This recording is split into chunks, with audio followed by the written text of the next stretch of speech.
Hi అండి, welcome to my channel. సులువుగా ఈజీగా టేస్టీగా పొంగే పూరీలోనికి కమ్మటి పూరీ కూరని ఏ విధంగా తయారు చేసుకోవాలో ఈరోజు మన వీడియోలో చూపించబోతున్నానండి.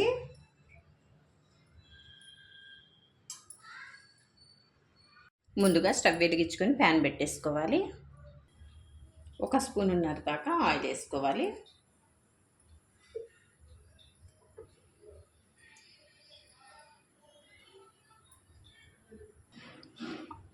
హాఫ్ స్పూను ఆవాలు వేసుకోవాలి.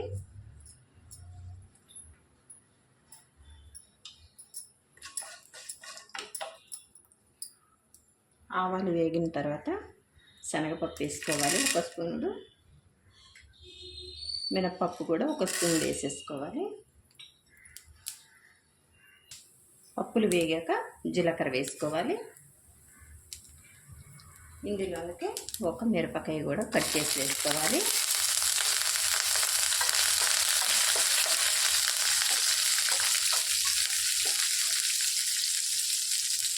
ఒక ఎండుమిర్చిని కూడా ఇట్లా గిల్లి వేసుకోవాలి.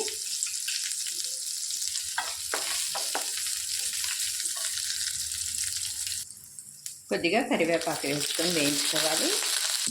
ఇందులోనికి ఇలా పొడవుగా కట్ చేసుకోవాలండి. ఉల్లిపాయలు సన్నగా పొడవుగా కట్ చేసుకోవాలి. ఉల్లిపాయలన్నిటిని వేసుకొని వేయించుకోవాలి.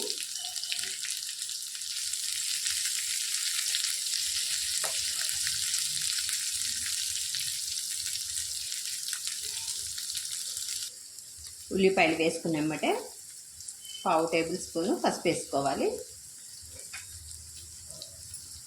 బాగా కలిపేసుకోవాలండి, ఫ్రై చేసుకోవాలి. ఉల్లిపాయలు అనేవి బాగా ఉడికిపోకూడదండి, అసలు కూర అనేది అస్సలు బాగోదు.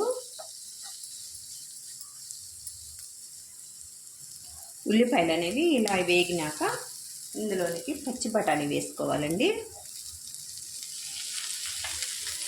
ఈ పచ్చి బఠానీ వేసుకోవటం వలన టేస్ట్ అనేది చాలా బాగుంటుంది.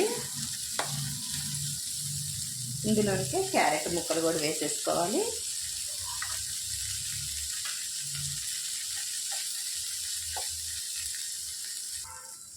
ఇందులోనికి ఒక చిన్న గ్లాసులు వాటర్ పోసేసుకోవాలండి.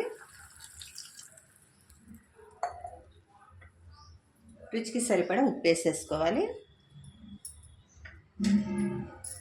ఒకసారి మొత్తం కలిపేసుకొని మూత పెట్టి ఉడికించుకోవాలి. ఒక 10 నిమిషాలు ఉడకాలండి.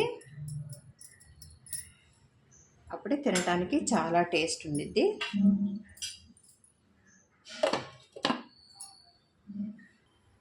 ఉడికేలోపు 1 స్పూనుడు శనగపిండి తీసుకొని ఉండలే లేకుండా కలుపుకొని పక్కన పెట్టేసుకోవాలి.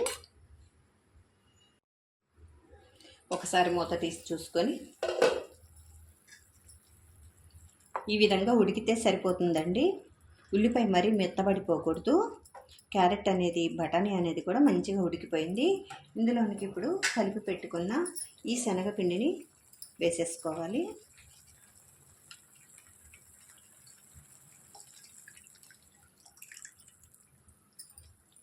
ఒకసారి కలిపేసుకొని మూత పెట్టేసుకొని ఒక 5 నిమిషాలు ఉడికించుకోవాలి.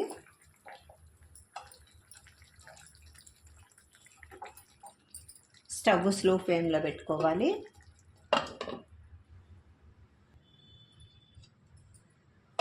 ఈ విధంగా ఉడికితే సరిపోతుంది. ఇందులోనికి ముందుగా ఉడకబెట్టి పెట్టుకున్న ఆలుగడ్డను వేసేసుకోవాలి.